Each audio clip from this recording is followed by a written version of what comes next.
It was here, right here. The extraterrestrial listened to the voices of the men who still paced back and forth upon the landing site. Watching from the trees, he could infer the meaning of their speech. Here a wondrous craft had been and had escaped them. Here a ship of wonder, such as their planet could only gape at, had descended and taken off again. And it slipped through my fingers. The leader, bearing the jingling ring of teeth, turned again. His subordinates nodded stupidly. Their leader entered his vehicle and departed, and they followed him. It was day, and the landing site was empty. The extraterrestrial stared mournfully at the traces the ship had left. It slipped through my fingers. He raised a hand limply. Exhaustion had set in on him and hunger. The powerful ration tablets he and his crewmates survived on, compressed little miracles of nutrition, were not of earth. He had tried to chew a few bunch berries, found them most unsatisfying, and spat out the hard little seeds. During 10 million years of gathering wild plant life, he'd never found it necessary to learn which ones were nutritious, and it was late in the game to start now. Oh, for one tiny ration tablet loaded with energy. He slouched back in the brush, weak, depressed, and itching all over from a species of trumpet creeper he'd sampled. The end was near. Elliot pedaled along the street toward the far hills. He did not know why. The headlight of his bike was like a magnet heading for iron, buried in the hills. Yes, the bike seemed to know where to go, and he rode with it. Elliot was what is generally called a twerp. He cheated at Parcheesi. He had a shrill, screeching voice that came and went like a genie in a bottle, but always said just the wrong thing, in class or at home during dinner.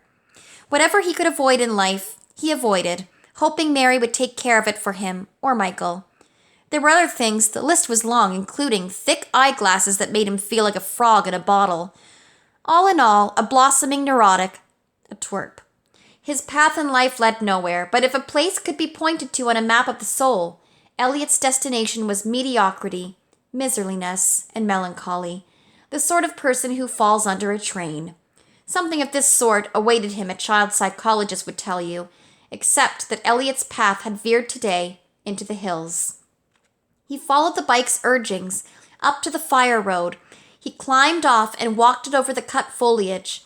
His bike was dented and rusty from his having tossed it aside so often, abandoning it to rain. But today it seemed light as a feather. Today it seemed to shine like new, right through the rust. It led him through the forest, along a winding path. Elliot came to the clearing and knew something incredible had been there. Everything seemed to bear the memory of the great ship. Squinting through his glasses at the imprinted grass, he could almost discern the shape the ship had been. Elliot's heart was beating loudly, and were there a light in it, it would have been on. His forehead seemed to be on fire, caught in the afterglow of an immense power that still lingered in the clearing. The old space being in the nearby bushes did not reveal his presence, for the boy's unpleasant dog might be sniffing about too, with hopes of biting a distinguished scientist on the ankle. But no, the youth seemed to be alone. Still, it was best to remain unnoticed. An extraterrestrial was about to expire in the underbrush, and there was no point in involving strangers. The boy, however, proceeded with a peculiar series of acts. He brought a bag from his pocket from which he took a tiny object. He placed the object on the ground, walked a few paces, placed another and another and another, until he was out of sight, far along a hidden path. The ancient traveler crawled feebly from the bushes. Curiosity was his worst character trait, but he was too old to change now. On hands and knees, he entered the clearing to see what the youth had deposited there. It was a small, round pill bearing a remarkable resemblance to a space nutrition tablet. He turned it over in his palm. Upon it was printed an indecipherable code, M&M. He put it in his mouth and let it dissolve. Delicious. In fact, exquisite. Indeed, he'd never tasted anything like it anywhere in the galaxy. He hurried along the trail, eating one pill after another, strength returning, hope surging in his heart. The trail led him to the boy's house once more. Mary served dinner. It was one of her better meals, raw wheat germs sprinkled on canned macaroni and cheese with a handful of cashews tossed in to give a last touch of class. "Eat your supper, Elliot." He was hunched as always over the main course as if preparing to snorkel his way into it. I have raised a depressed child. Mary's mind flashed to previous dinners, those of another period when Elliot was younger and she and her husband had thrown butter knives at each other. An entire chicken had bounced off the wall and mashed potatoes had hung from the ceiling like stalactites, dripping gravy onto Elliot's tender young head. It could not have been good for him. She tried to brighten this present meal with chatter. "Well, how is everyone going to dress up for Halloween?" The dread evening was approaching fast. Her house would be visited by several hundred children singing off key and then staring at her. "Elliot's going as a goblin," said Michael. "Stuff it," snarled Elliot. "Young man," Mary rapped her fork on Elliot's glass. "Eat your macaroni." "Nobody believes me," said Elliot and gazed still more glumly into their gay repast. Mary stroked his hand. "It's not that we don't believe you, honey." "It was real, I swear." Elliot looked at her from behind his thick lenses over large eyes filled with pleading.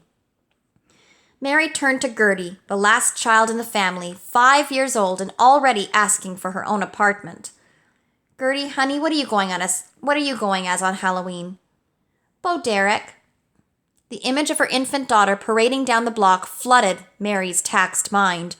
She fumbled with her macaroni and tried to think of another subject, but Michael was circling back in on Elliot. "Maybe," said Michael in his superior brother way, "it was an iguana."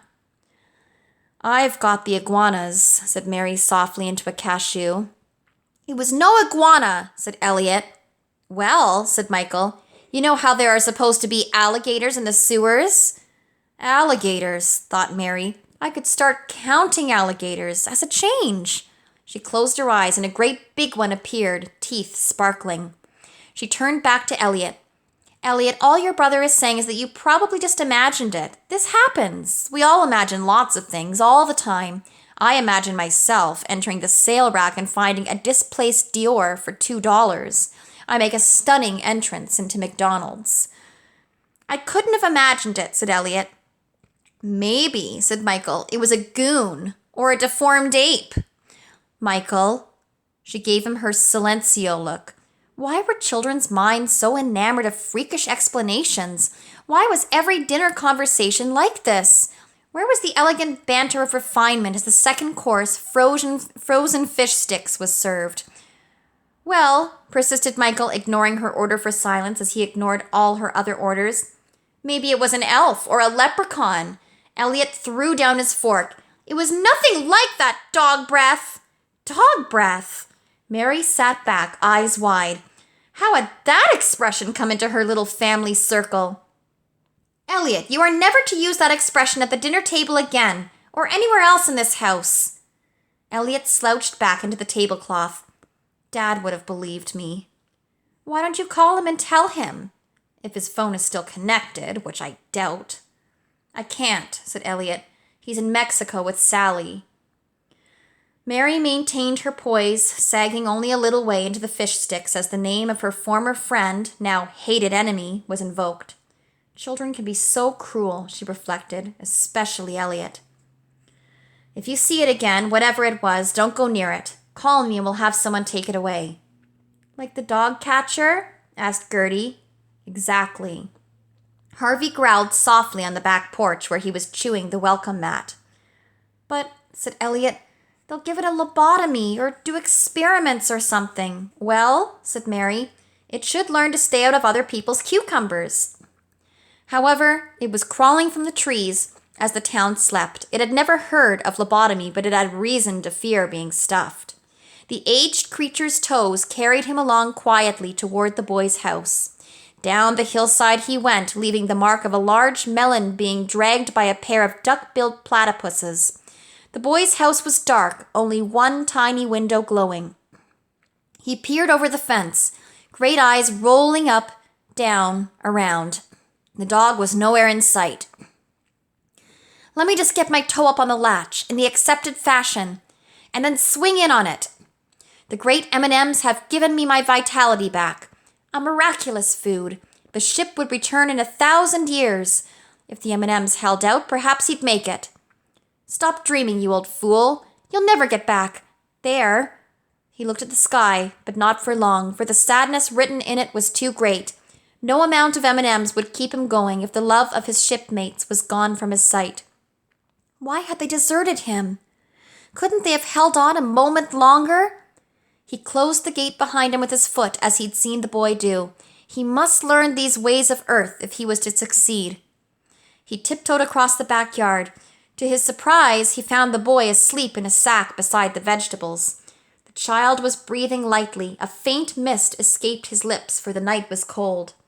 The extraterrestrial shivered himself, and his own mist poured out of his toes, mists of worry, fear, confusion.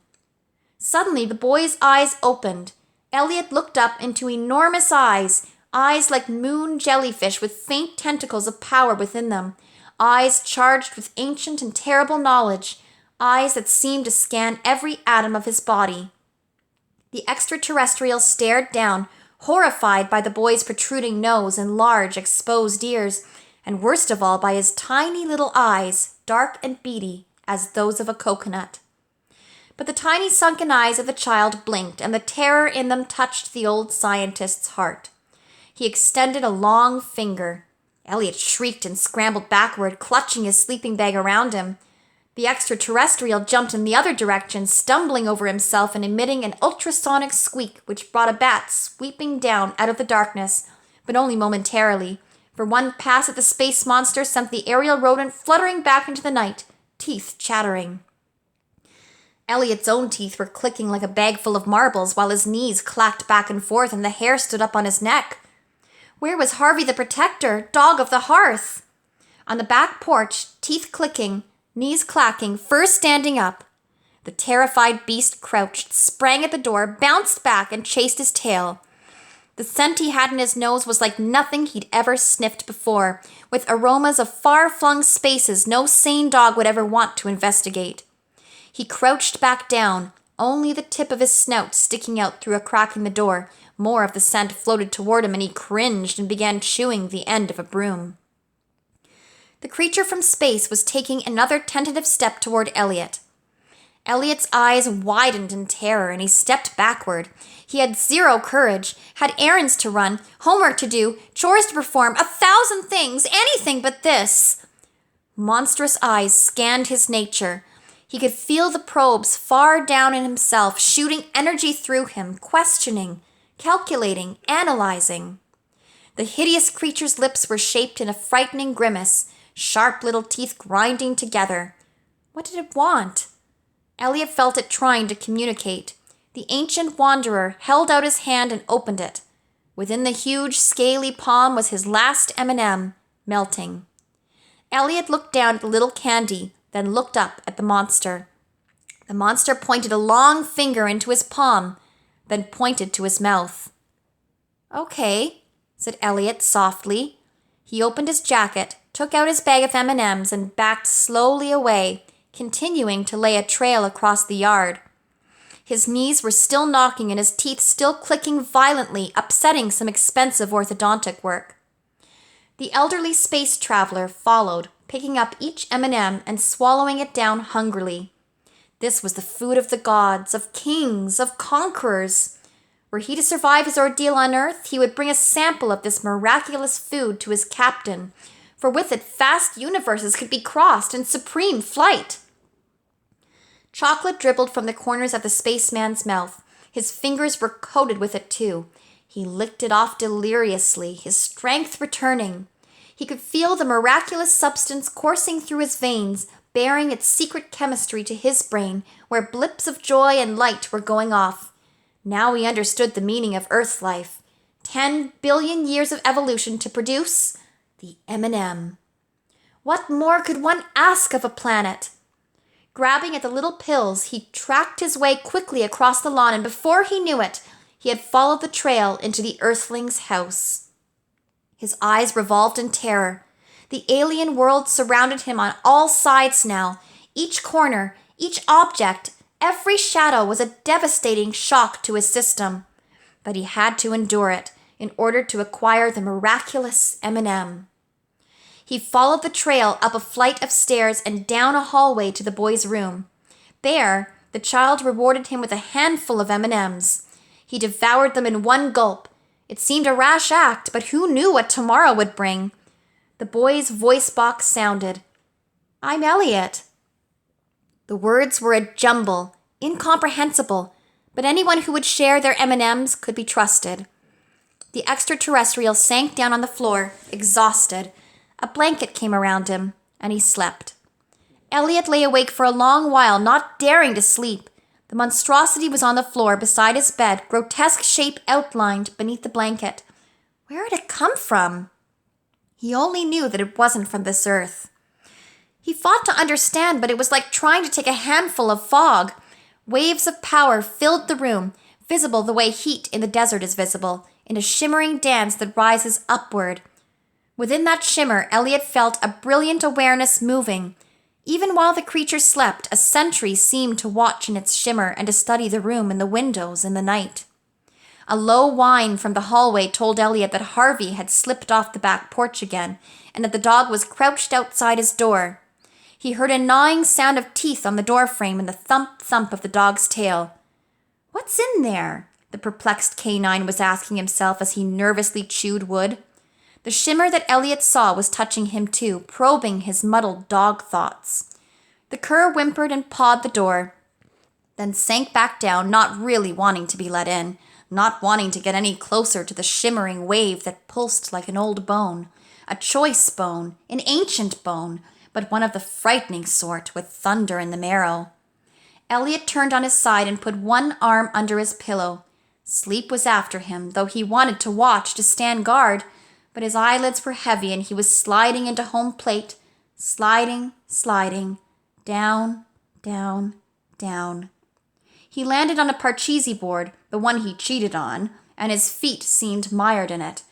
But then he saw a trail of little candies, each one glowing like gold, the trail of M&Ms he'd laid for his monstrous friend, and the trail became a beautiful road through the world, and he took it.